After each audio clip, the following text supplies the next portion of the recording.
Malam ini, sore ini, kita bertanding membawa misi kehormatan. Kalian membawa Garuda. Ada sebuah pertunjukan yang hampir saja terlupakan. Bagaimana pemain yang punya postur 174 cm. Dalam tempo setahun, Pak Erik, VAR langsung ada. Ya. Bisa. Berarti kan Awalnya kan isunya tidak punya uang untuk membeli alat-alat VAR itu. Saya pastikan, ya, kita juga jangan euforia misalnya nanti kita round Dan kalau 3. kita lihat gol Jens Ravens itu kan sebenarnya gol karena kelebihan dia. Jens Ravens. Betul. Bukan karena permainan Kombinasi terstruktur yang memang sudah direncanakan. Tapi Di saat Martin Paes jadi bintang timnas, Emil Audero masih sibuk bersaing dengan kiper utama di Como FC. Siap jadi bagian dari Timnas Indonesia di kualifikasi Piala Dunia dengan kaos supporter Timnas Indonesia. Bahan Cotton Combat 24S, sablon Plastisol Premium depan belakang. Auto jadi pemain ke-12, siap memberikan dukungan dengan sepenuh hati. Pesan sekarang. Malam ini, sore ini, kita bertanding membawa misi kehormatan. Kalian membawa Garuda. Tidak jauh. Seorang lagi, ini kehormatan. Kehormatan bagi bangsa dan negara. Hari ini, sore ini, malam ini, yang diberikan tanggung jawab untuk memperjuangkan yang ini, kalaupun ada apa-apa tentang dirimu, kalian akan jadi pahlawan untuk bangsa ini. Semangat, rela korban, semangat, rela berjuang, korbankan apapun untuk sebuah kehormatan. Kita satukan tekad, semangat, kalau dikatakan tik, lupakan egoisme. Kita bersatu, kapan lagi kita bisa mengalahkan Vietnam yang sudah diomongkan ketika Indonesia tidak ada apa-apanya lawan Vietnam.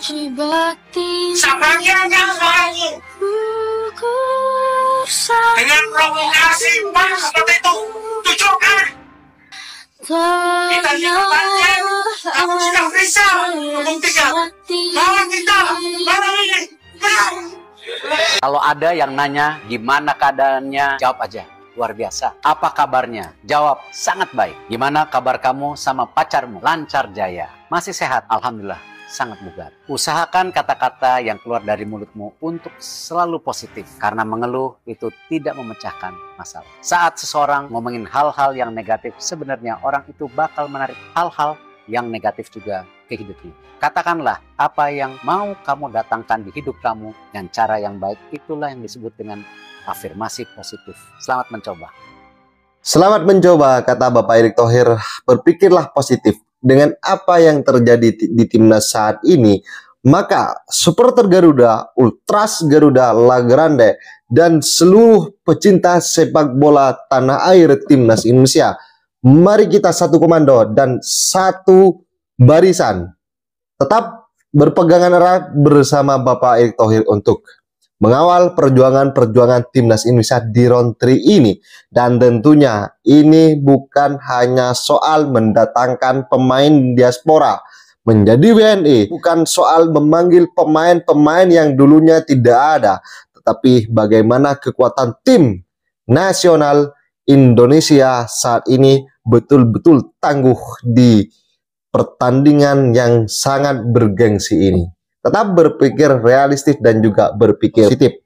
Dan mereka yang suka ngoceh-ngoceh, mereka akan kena batunya juga. Ini adalah bagaimana tamparan keras dan juga bagaimana Bapak Erick Thohir memotivasi dari para pemain itu sendiri. Ketika timnas Indonesia sebelum terbang melaju ke Dubai, ini ada rapat dan juga bagaimana Bapak Erick Thohir menemui langsung para pemain dan juga staf pelatih. Ada sebuah pertunjukan yang hampir saja terlupakan. Bagaimana pemain yang punya postur 174 cm ini, namun justru memenangi duel udara melawan pemain setinggi ini.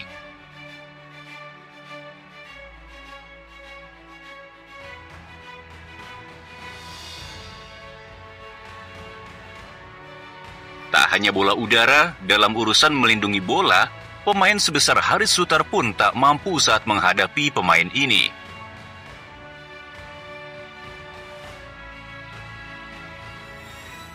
Dialah Calvin Verdong, The Breaker milik Timnas Indonesia yang hari ini masih menjadi andalan di skuad Timnas era Sinteyong. Kita tentu masih ingat bagaimana Sinteyong pun tak dapat menyembunyikan rasa kagumnya terhadap seorang Calvin Verdong saat debut menghadapi Filipina. Kala itu Verdong kram dan harus ditarik keluar. Dan dari pinggir lapangan seperti ada tatapan bangga sekaligus rasa percaya dari seorang Sinteyong jika pemain ini akan jadi pilar penting untuk Timnas Indonesia.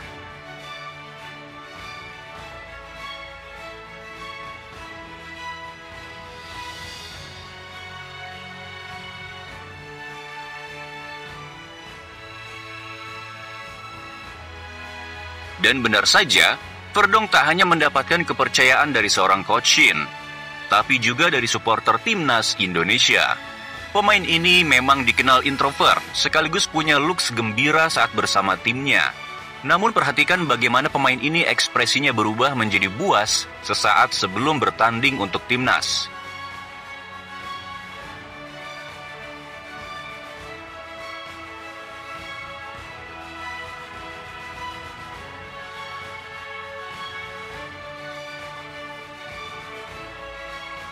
Kita masih ingat betul bagaimana seorang Verdong membuat pemain Australia bahkan terlihat hanya seperti pemain Timor Leste saat itu.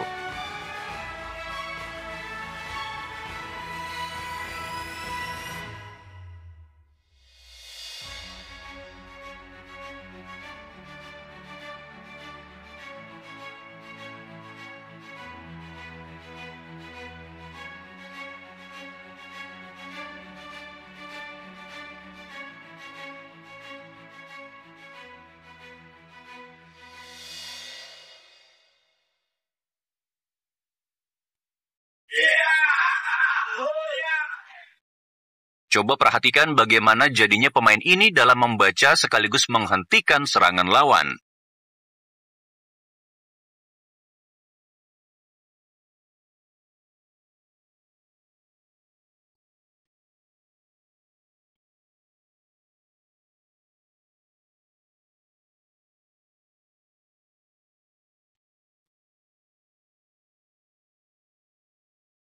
Verdong ini bisa dikatakan satu pemain dengan begitu banyak fitur. Dia bisa menjadi the breaker serangan balik lawan.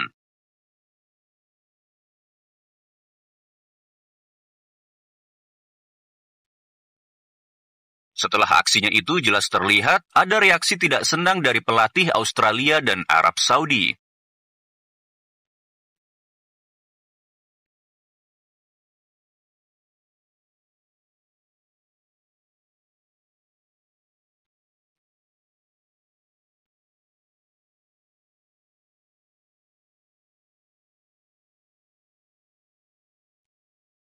Verdong ini bisa jadi eksekutor tendangan bebas dengan akurasi yang jauh lebih baik dari seorang. Oke sahabat-sahabat Garuda Fan, ini sangat jelas progres dan juga permainan dari para pemain timnas kita, khususnya pemain yang berdatangan dari diaspora ini yang selalu dikritik dari persoalan proses naturalisasinya. Ini adalah jawaban mereka. Bagaimana dijawab kritikan-kritikan itu di atas lapangan ketika memainkan bola menghadapi lawan sekelas Australia, menghadapi Calvin Verdong. Kebingungan. Inikah yang mau dibanding-bandingkan gitu sosok Calvin Verdong? Tetapi sahabat-sahabat Garuda, semoga para pemain kita Timnas Indonesia yang bermain di Liga 1 semuanya berproses, semuanya berkembang dan belajar menjadi pemain yang betul-betul menjadi pemain timnas. Terjawab sudah alasan Sinteyong terus tambah back dari naturalisasi untuk Timnas Indonesia. Pemain keunggulan berkualitas di lini belakang memang menumpuk. Terbaru bahkan Timnas Indonesia kedatangan Silters yang memiliki posisi sebagai center back. Menurut pengamat sepak bola bernama Gus Nur yakin, awalnya tidak sedikit yang mengkritik karena Sinteyong hanya fokus menaturalisasi pemain pada sektor belakang. Padahal dua sektor lainnya terutama sektor depan depan sangat lemah. Tapi kini semua orang tahu alasannya dan tak merasa manfaatnya. Sintayong tak perlu khawatir jika ada pemain yang harus absen karena stok yang melimpah. Contohnya pada bulan lalu ketika Jordi Amat yang harus absen karena cedera. Namun pertahanan timnas Indonesia nyatanya masih solid untuk menahan gempuran dari Arab Saudi dan Australia. Begitupun di bulan ini, giliran Justin Hubner yang mengalami cedera. Namun Jordi Amat bisa kembali serta ditambah amunisi baru yaitu Wissinger's. Apalagi Wissinger's yang notabene pemain top Eropa, harusnya gak perlu waktu lama lagi buat beradaptasi dengan permainan timnas Indonesia. Kalau menurut Polenters gimana jadinya ya jika pertahanan timnas Indonesia tidak sekokoh itu? Oke, sahabat-sahabat Garuda, kita menyaksikan bersama bahwa memang dari para pemain-pemain kita, kegemukan dari lini pertahanan timnas Indonesia saat ini kita sudah dijawab bagaimana pertandingan saat ini. Justin Hubner absen, kemudian siapa lagi yang absen? Ramadan Sananta absen, dan juga para pemain-pemain ini di lini pertahanan menjaga bagaimana serangan-serangan dari para lawan. Ini adalah merupakan suatu progres dan juga bagaimana Coach Sintayong menatap bagaimana para lawan-lawannya ini memang betul-betul tajam dalam urusan mencetak gol, sehingga didatangkanlah pemain-pemain yang bertangguh. Mes Hilger dan juga Eliano misalkan terbarunya saat ini ya, ketika akan bertandang ke Bahrain dan juga Cina, ini menjadi angin segar bahwa bagaimana kegemukan dan juga tinggal memilih Coach Sintayong siapa yang bakal diturunkan. Tetapi di lini depan semoga bermain yang sangat tajam dan sangat luar biasa. Kita tetap dukung dan kawal terus perjuangan timnas Indonesia. Saya pastikan ya, kita juga jangan euforia misalnya nanti kita round 3 ya. Dengan tim yang ada cukup? Belum.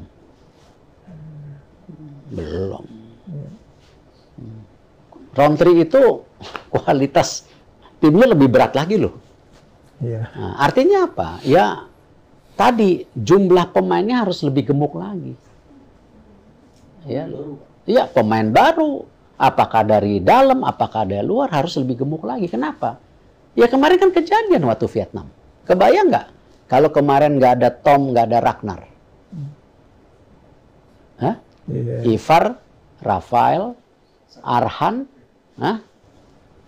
Ayo, kan di sepak bola kan mungkin. Artinya apa?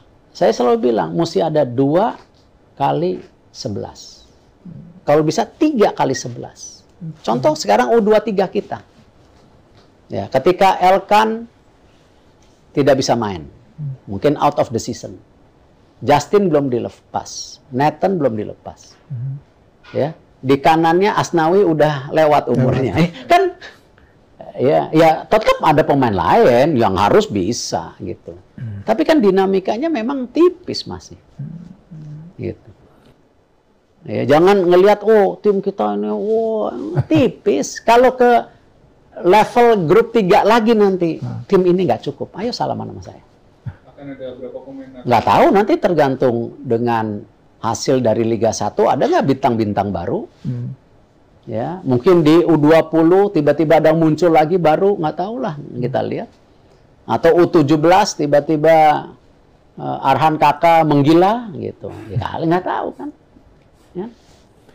Pemain naturalisasi baru berarti ada tambahan Pak. Katanya kalau kemarin Bang Arya bilang ada 2 pemain. Itu emang sedang proses atau seperti apa? Dan mungkin satu lagi siapa Pak? Yang mungkin bisa dikejar sampai Juni nanti. Ya, selama saya belum salaman, saya nggak bisa komen. Karena kalau saya selalu begitu. Kalau rumus di luar ya biarin aja lah. Kecuali udah salaman saya, udah foto, kayaknya benar gitu aja. Iya dong. Kan nggak mungkin saya sebagai Erick Thohir yang punya reputasi internasional, lalu juga saya punya keseriusan, tiba-tiba hanya berdasarkan gosip, saya nggak mau lah. Jadi kalau salaman, oke, ini benar gitu kan. Orang Martin Paes juga masih proses kan, gitu. Belum tahu, nanti kita lihat. Karena kembali kita sudah konkret dapat data, ya memang ya sulit. Enggak, di kita memang ada bukti-buktinya, tinggal di mana ini gitu. Ya kan. Berarti bisa menang gitu dalam upaya appeal-nya dengan FIFA. Ya, kita gitu. akan berusaha semaksimal mungkin. Gitu. Ya kita lihat. kita lihat ada 2 pemain, tapi sebelum salaman saya nggak mau komen nanti. Tapi seenggaknya confirm ya Pak, 2 pemain lagi proses gitu loh Pak, maksudnya gitu. Kalau suratnya masuk, ya ada 2. Oh, ada 2. Ya. Dan itu posisinya back dan striker. Kalaupun hanya back, tapi sayap. Juga sayap, bisa juga Back tengah. defensive midfielder. Betul. Dia juga punya tendangan yang cukup mematikan. Ya, Nah, kalau ada Tom, ada dia, ya kan kalau tendangan-tendangan itu kan agak cocok gitu kan, gitu kan. Ya. Striker kita salah satunya striker, tapi ya perlu waktu striker ini untuk bisa menjadi tulang punggung utama. Oke. Oleh Romani berarti Pak? Saya pastikan bukan itu. Oh, pastikan bukan itu ya? Kan itu masih bicara gitu. Kan masih bicara. Karena belum salaman kan nggak bisa ngomong gitu. Oke, reputasi internasional yang dikatakan oleh Bapak Erick Thohir barusan sudah sangat nyata. Dengan terlalu bereuforia, jadi di round 3 ini adalah levelnya yang sangat tinggi semua.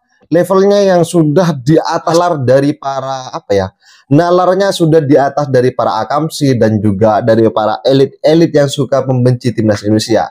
Jadi mereka pikir di pertandingan ini hanya levelnya ada sekelas AFF gitu kan. Jadi sekelas Bapak Erick Thohir yang sudah levelnya internasional tidak memandang remeh di pertandingan ini karena Bapak Erick Thohir itu tetap menjaga asa, tetap merealistis bagaimana timnas Indonesia itu bermain dengan sebuah tim yang memang tangguh. Jawaban Bapak Erick Thohir adalah bagaimana itulah alasannya Bapak Erick Thohir terus menggembleng dari para pemain. Dan tentunya ini adalah tamparan keras dan juga menjewer telinga-telinga mereka yang selalu nggak mendengar dari prestasi dari timnas Indonesia saat ini kan. Jadi bagaimana menurut kalian? Silahkan ditulis di kolom komentar.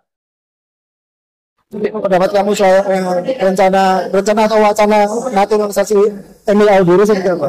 Oh ya, kalau Indonesia bisa mendapatkan dia istimewa, karena dia main di Italia, di top klub di Italia, jadi mudah-mudahan ya bisa terjadi itu menambah kekuatan Indonesia. Pengaruhnya akan sebesar apa sih kalau pemain Inter Milan bisa membela timnas?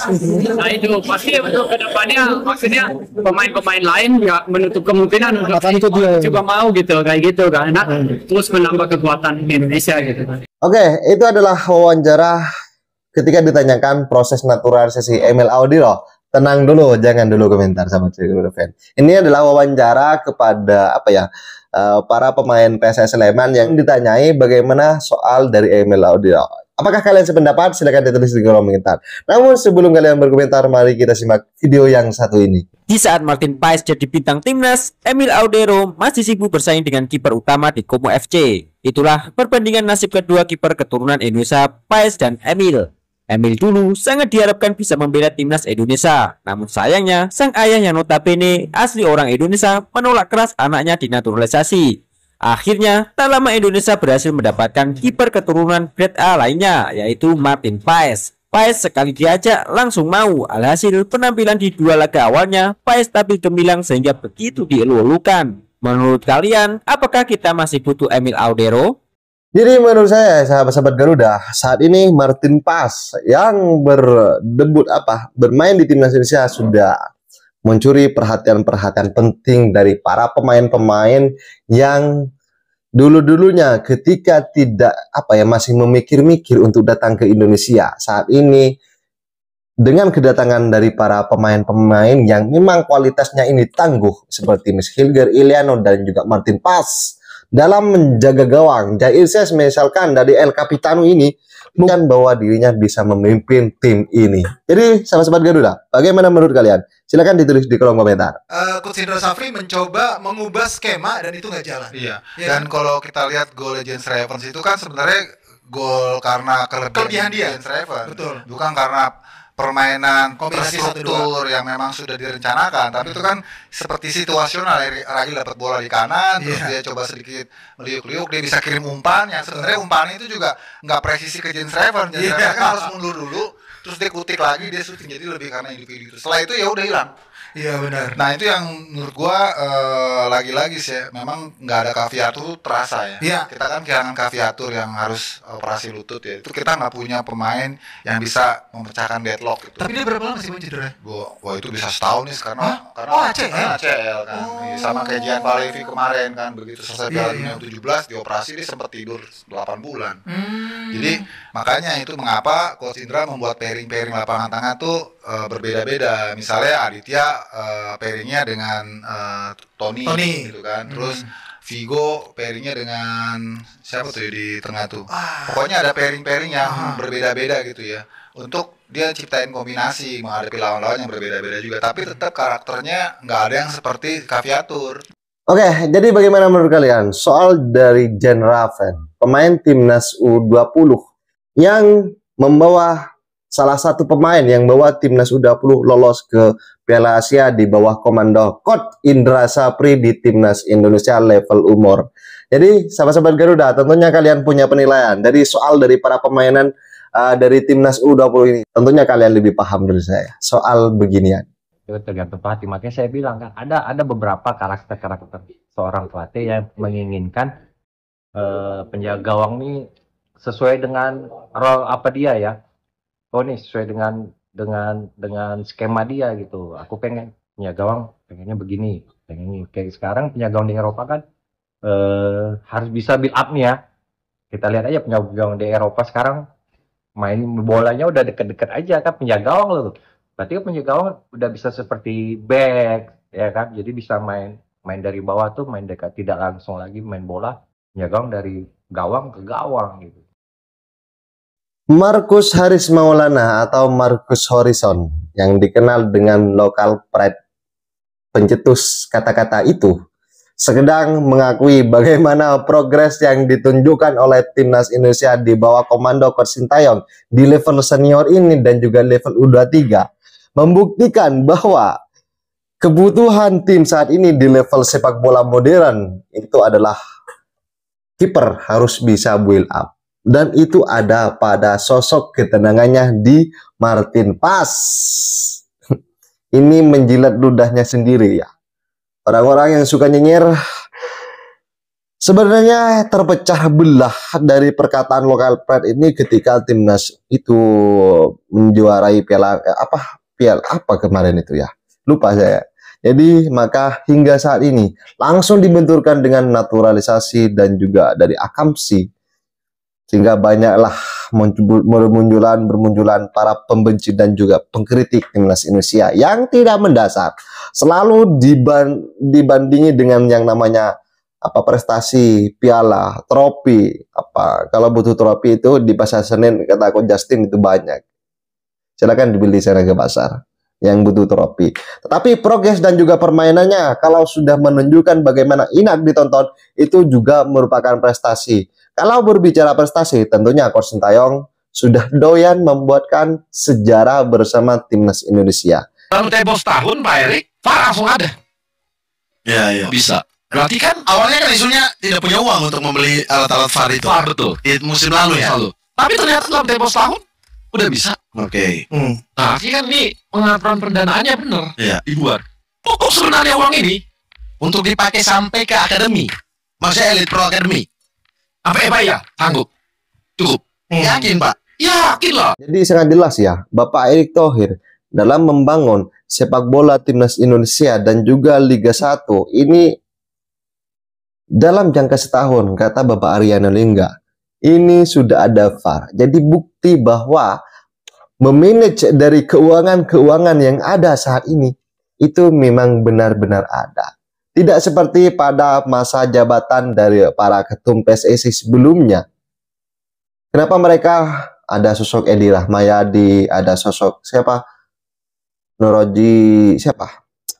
Lupa saya itu. Yang juga mengatakan menyuruh Coach Sintayong untuk melihat dari pemain dari Papua hingga ke Merauke, dari Sabang sampai Merauke.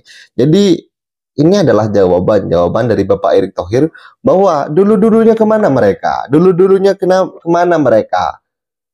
Menangani timnas yang menjadi seburuk itu hingga di bawah Bapak Erick Thohir ini bisa bangkit. Dan mari kita simak video selanjutnya. Kantor FIFA ini permanen loh.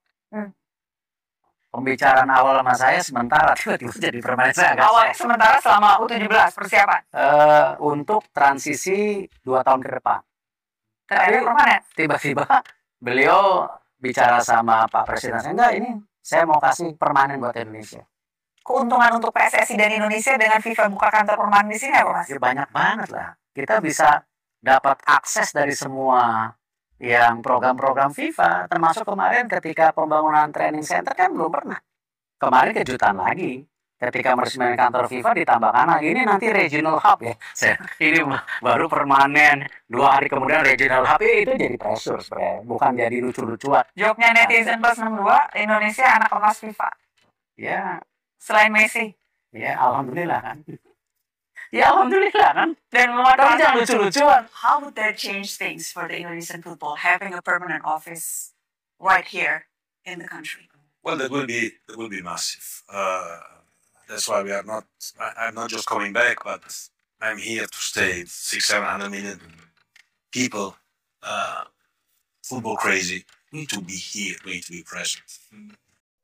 Oke sahabat-sahabat Garuda fan, bagaimana tanggapan kalian tentang wawancara Bapak Erick Thohir dengan Mbak Nana? Kok Indonesia menjadi anak emas kedua ya setelah siapa barusan itu? Jadi sahabat-sahabat Garuda, kita tetap kawal perjuangan Bapak Erick Thohir. Jangan sampai Bapak Erick Thohir itu berjuang sendiri. Kita sebagai Ultras Garuda, La Grande dan juga Casual yang mendukung sepenuhnya Timnas Indonesia, yang juga merasakan bagaimana transformasi dari Timnas dan juga Liga saat ini. Tentunya bersama Bapak Erick Thohir sudah membuktikan dirinya memberantas para mafia-mafia bola itu, para yang suka nyinyir terhadap Timnas Indonesia atau orang-orang yang ingin merusak. Ini menjadi mendapatkan dukungan sepenuhnya dari FIFA. Salah satunya adalah dengan membangun kantor FIFA di Indonesia yang awalnya hanya sementara, dan itu dipermanenkan oleh Presiden FIFA Gianni Infantino. Ini merupakan salah satu komitmen Bapak Erick Thohir dalam membangun sepak bola menuju internasional untuk Liga, menuju level Asia, dan bahkan kalau beruntung dan juga bonus itu adalah mendekati ke Eropa. Salam sepak bola keren bersama Bapak Erick Thohir, Timnas Indonesia Jaya. Bersama saya, salam olahraga.